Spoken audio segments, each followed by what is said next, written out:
We don't just do awards for every single kid automatically. And the reason we should stop doing that is because it teaches kids that success in life is based on showing up.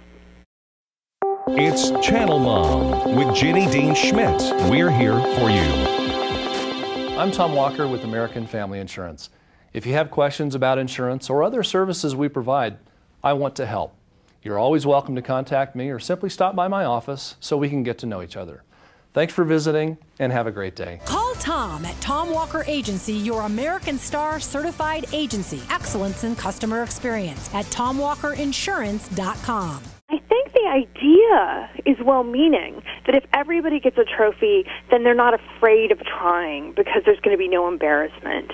But that may work for one medal. But I was talking to someone recently, and his kid came home with 8 medals for one day of karate tournament. He won a participation medal for every single thing he did that day. He didn't earn anything. Yeah.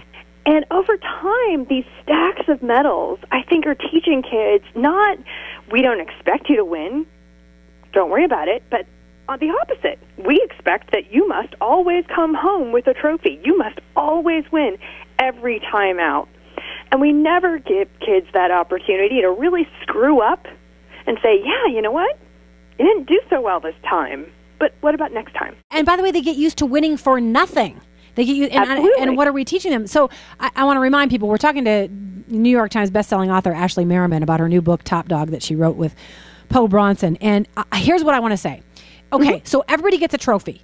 And here's the thing I see that manifest out of that become manifest out of that. Number one, we teach kids mediocrity.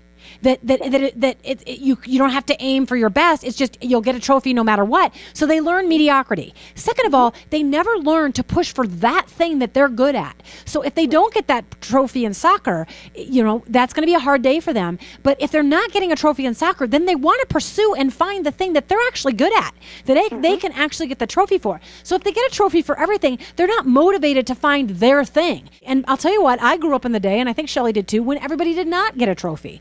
Well, right. I mean, I think the question is, why do you need to learn about overcoming obstacles? And why do you need to learn about problem solving if there never are any obstacles or problems to solve? You always get a trophy. Yeah, and so what are we doing to our kids? And I've heard lots of kids tell me, it worked once. I worked really hard, but I got the same trophy as everybody else. I'm not making that mistake again. The kids who did do well, the kids who did try and succeeded, actually almost feel tricked because they realize that their extra effort, their accomplishments, are not going to be rewarded. So they don't make that mistake more than once.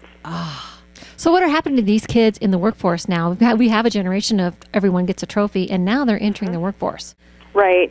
And Jean Twenge, a researcher at San Diego State University, has tracked narcissism over time, and she's finding that the least narcissistic college student today is more narcissistic than the least narcissistic person 10, 20 years ago. And Jean's finding that, that carries over in the workplace, that students who, kids who grew up getting participation medals just because they showed up, when they were in the workforce, expect to get promotions because, I came every day. She's really finding a connection there.